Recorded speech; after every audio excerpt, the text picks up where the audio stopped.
পবিত্র ঈদুল আজহা উপলক্ষে দৌলতদিয়া পাটুরিয়ায় যানবাহন ও ঈদে ঘরমুখ মানুষের যাত্রা নির্বিঘ্ন করতে রাজবাড়ীর দৌলতদিয়া ঘাটে বিশেষ ব্যবস্থা নেওয়া হয়েছে।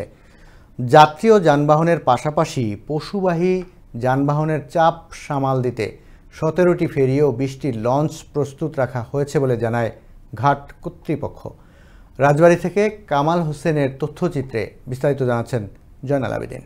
দেশের দক্ষিণ পশ্চিমাঞ্চলের ২১ জেলার প্রবেশদ্বার দৌলতদিয়া পাটুরিয়া নৌ রুটে দৌলতদিয়া ঘাটে যাত্রীশূন্য বাস টার্মিনাল। বিভিন্ন ধরনের যানবাহন অপেক্ষায় রয়েছে যাত্রীদের। একই অবস্থা ফেরি ও লঞ্চ ঘাটেরও। ফেরি ও লঞ্চ অপেক্ষায় রয়েছে যানবাহনের জন্য। পদ্মা সেতু চালুর পর যানবাহনের চাপ কিছুটা কমলেও প্রতিদিন প্রায় ১,০০০ থেকে ১,৫০০ যানবাহন পারাপার হয়। তবে ঈদে এই সংখ্যা ৪,০০০ থেকে ৫,০০০-এ পৌঁছায়, আর যাত্রীর সংখ্যা দাঁড়ায় ৩৫,০০০ থেকে ৪০,০০০। এখানে যাত্রী ভোগান্তি হয়, ফেরি ঠিক মতো ছাড়ে না। কর্তৃপক্ষ আমাদের জন্য একটা ব্যবস্থা করে, এটাই তার কাছে চাওয়া রইল। ঘাটে যানজট ও দুর্ভোগ কমাতে এবার আগেভাগেই নেওয়া হয়েছে একাধিক উদ্যোগ। গরু বোঝাই ট্রাক পারাপারে থাকছে বিশেষ ব্যবস্থা। নিরাপত্তা নিশ্চিতের ঘাট জুড়ে বসানো হচ্ছে একাধিক স্তরের নিরাপত্তা বলয়। পাশাপাশি বাড়ানো হয়েছে ফেরির সংখ্যা। কিছু মলম পাটে আছে, এগুলো অত্যাচারও হয়।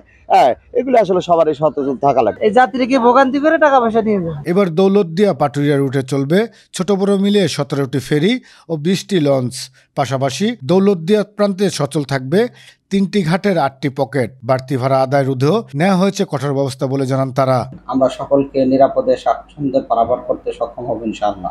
লঞ্চের সরঞ্জাম আদি যা কিছু দরকার প্রয়োজনীয় সবকিছু আমাদের প্রত্যেকটা লঞ্চেই আছে। ঈদের আগেও পরে ঘাটের নিরাপত্তায় থাকবে আইন শৃঙ্খলা বাহিনীর কয়েক স্তরের নিরাপত্তা। সেই সঙ্গে যানজট নিরসন ও পশুবাহী ট্রাক সহ যাত্রীবাহী যানবাহনে চাঁদাবাজি, ডাকাতি ও ছিনতাই প্রতিরোধে কাজ করবে জেলা পুলিশ, হাইওয়ে পুলিশ, নৌ পুলিশ, কোস্টগার্ড ও আনসার ভিডিবি বাহিনী। কোনো রকম সমস্যার সম্মুখীন না হয় এবং অবাধে তারা চলাচল করতে পারে, এজন্য অনেকগুলো ব্যবস্থাপনা করেছি। আইন শৃঙ্খলা রক্ষায় নিরাপত্তা বাহিনী সার্বক্ষণিক কাজ করবে এবং যে কোনো অনিয়মের বিরুদ্ধে জেলা ও উপজেলা প্রশাসনের পক্ষ থেকে তাৎক্ষণিক ব্যবস্থা নেওয়া হবে এবং পরিচালিত হবে ভ্রাম্যমাণ আদালত বলে জানান জেলা প্রশাসক। নির্বিঘ্নে ফেরির মাধ্যমে যাতায়াত করতে পারে, কোনো ধরনের চাঁদাবাজি বা হয়রানির সম্মুখীন না হয় সে বিষয়ে জেলা প্রশাসন বিভিন্ন ধরনের মোবাইল কোর্ট টিম কাজ করবে। পশুবাহী যানবাহন ও নারীর টানে বাড়ি ফেরা মানুষের জানমালের নিরাপত্তা নিশ্চিত সহ যান চলাচলের শৃঙ্খলা এবং যানজট